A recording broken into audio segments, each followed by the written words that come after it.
নমস্কার, তুহিনাস টাইম স্টোরিতে তোমাদের সকলকে স্বাগত জানাই। আমার সকল বন্ধুরা কেমন আছেন? আমি খুব ভালো আছি। বন্ধুরা, আজ আমি আবারও একটি নতুন ব্লগের সাথে হাজির হয়েছি। তাহলে আজ আর দেরি না করে ব্লগ শুরু করা যাক। বন্ধুরা, আজ দিনটি হলো 13ই এপ্রিল, অর্থাৎ নীলষষ্ঠীর দিন। আজ রবিবার। তো আজ এখন ঘড়িতে সময় হয়েছে দুপুর 1:10। এখন থেকেই আমি আমার এই ব্লগটি শুরু করছি। আমার বাড়ি থেকে যেহেতু গঙ্গা খুব বেশি দূরে নয়, তাই আমরা একটি টোটো করেই বাড়ির সবাই মিলে রওনা দিয়েছিলাম গঙ্গার দিকে। তো যথারীতি সময়ের মধ্যে আমরা গঙ্গার স্থানে পৌঁছে যাই। তো যখন আমরা পৌঁছই তখন দেখি যে গঙ্গাঘাটে প্রচণ্ড ভিড়। তো আমার হাজব্যান্ড বলছিল, এত ভিড়, এইভাবে কি স্নান করতে হবে নাকি গো লাইন দিয়ে?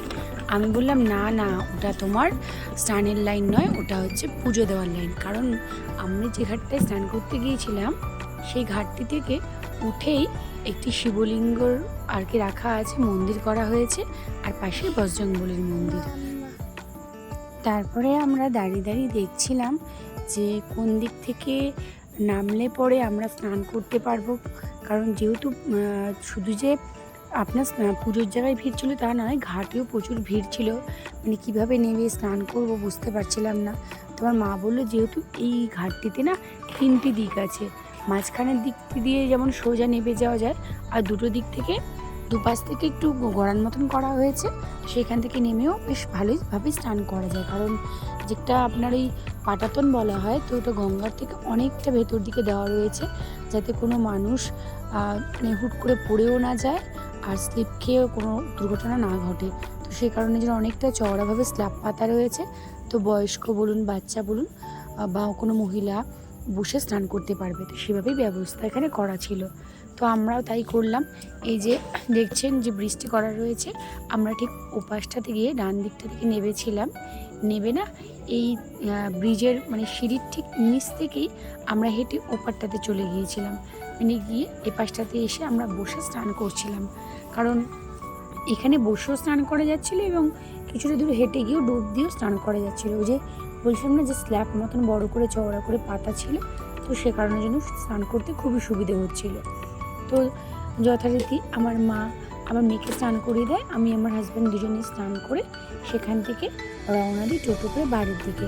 কারণ যেহেতু ওখানে খুব ভিড় ছিল, আর তাছাড়া আমার বাবা যখন বেঁচে ছিলেন তখন বাড়িতেই আমাদের শিবলিঙ্গ, প্রতিষ্ঠিত শিবলিঙ্গ আছে বড়। তো বাবার স্থানে আমরা জল ঢালতাম বাবার মাথায়। তখন আমি মানে শিবরাত্রি করলেও বাড়িতে করতাম, আর মা নীলষষ্ঠীর সময় মাকেও দেখেছি আমি বাড়িতেই পুজো করতে। তো বাড়িতে আমি আমার মা দুজনেই স্নান করে গঙ্গা থেকে চলে আসি। তারপরে আমি পুজোর দিকে গোছানো শুরু করি, আর মা এদিকে ফল কেটে সমস্ত কিছু জোগাড় করছিল। তো আস্তে আস্তে আমি মা দুজনেই ঠাকুরের কাছে লেগে পড়ি। কারণ আমরা মানে ঠাকুরকে না ভোগ হিসেবে আপনার ওই ফল আর তার সাথে সাবু মাখাও দিয়ে থাকি। তো মানে যেটা আমরা খাবো আর কি, প্রসাদ হিসেবে নেব, তো সেটা সমস্তটাই ভগবানকে নিবেদন করা হয়। তো আমি এদিকে ঠাকুরের জন্য ফুলের মালা কিনে নিয়েছিলাম সকালবেলায়। আসলে জানেন তো বন্ধুরা, আমাদের যে ঘরটি খুব ছোট, আর সিংহাসনটি রাখার জায়গাটা তো খুব অসুবিধে হয়। মানে পুজো দিতে বসলে না খুব অসুবিধেতেই হয়। তবুও তার মধ্যে থেকেও ঈশ্বরকে মানে ডাকে অনেকটাই কষ্ট করে করতে হয় আর কি সব কিছুই, কিন্তু শান্তি পাই। যাই হোক, এবার যথারীতি আমি আমার কাজটি সেরে ফেলি। তো তারপরে এক এক করে সমস্ত ঠাকুরকেই, সিংহাসনে যেহেতু অনেক ভগবান, তো সমস্ত ঠাকুরকে মালা পরানো হয়ে যায়। তো আর একটি জগন্নাথের আর কি মূর্তি ছিল আর কি, মেয়ে রথের সময় নিয়েছিল, তো সেটাও সিংহাসনে রাখা রয়েছে। তো তার জন্য না আর মালা ছিল না, তাই ওই সাদা ফুল গাছের ছিল, সেই ফুলটি তাকে নিবেদন করা হয়েছিল। এই যে কার্তিক ঠাকুরটি দেখছেন, এটি আমার মেয়ের সময় দেওয়া হয়েছিল আমার মেয়েকে। তো এটি এখন উদযাপন করা হয়নি, তো এটি করা হবে। তো যথারীতি ঠাকুরকে প্রসাদ দেওয়ার জন্য ঠাকুরের সামনে থালা আর জলের গ্লাস প্রথমে দিয়ে দিই। তারপরে এক এক করে কেটে রাখা সমস্ত ফল, মানে যেসব ফলগুলো ঠাকুরের জন্য এনেছিলাম, তো সেই ফল এক এক করে প্রত্যেকটাই ঠাকুরের থালায় দেওয়া শুরু করি আর কি। কারণ খুব বেশি ফল এবারে না আর কেনা হয়নি, কারণ কেনা হয়নি বলতে গেলে ইচ্ছে করেই কিনিনি, প্রত্যেকবারেই ফল কেনা হয় কিন্তু কাটা ফল সেভাবে আর খাওয়া হয় না, তো অহেতুক নষ্ট হয়। তাই খুব অল্প পরিমাণে ফল কেনা হয়েছিল, তাই সবই অল্প অল্প করে ঠাকুরের ভোগ হিসেবে ঠাকুরের থালাতে মানে দেওয়া হয়। তো ওই ধরুন ওই কাঁঠালি কলা, আপনার তরমুজ, আঙুর আর খেজুর। আমার এই যে খেজুরটি আমার দিদি নিয়ে এসেছিল মধ্যপ্রদেশ থেকে, তো সেই খেজুরটি ঠাকুরকে ভোগ হিসেবে সেদিন মানে আজ আমি দিয়েছি আর কি। তো যথারীতি সমস্তটাই ঠিকঠাকভাবে নিবেদন করা হয়।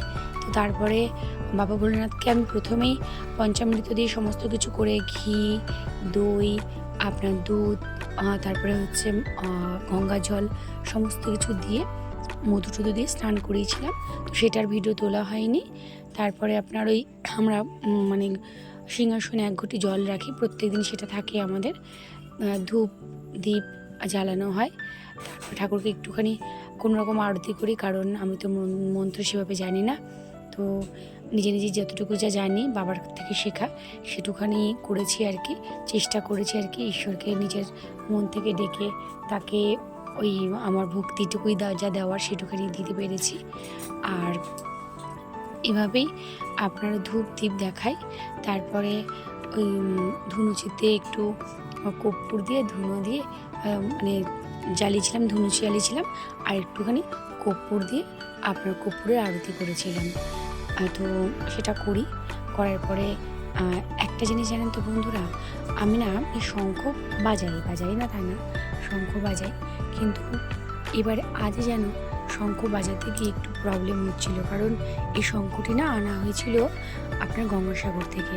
তো শঙ্খটির আওয়াজটি, ওখানকার যে শঙ্খ বাজে আওয়াজটি না একটু অন্যরকম, বেশ শুনতে খুব ভালো লাগে। তো মা ওখান থেকে একটি শঙ্খ নিয়েছিল, বেশ বড় মুখের আর কি, বড় সুন্দর আওয়াজ হবে, তো এনেছিল। এখন বেশ অনেকগুলো বছর হয়ে গেছে, তো এখন দেখছি শঙ্খটি বাজাতে গেলে না খুব অসুবিধে হয়। তো দেখুন বন্ধুরা, এই ছোবড়ার উপরে না আমি কর্পূর দিয়ে দিয়েছি, তো তারপরে মা বললো ওটাকে নিভিয়ে দিয়ে একটু ধুনো দিয়ে দিয়ে, তো দেখবি জ্বলে যাবে।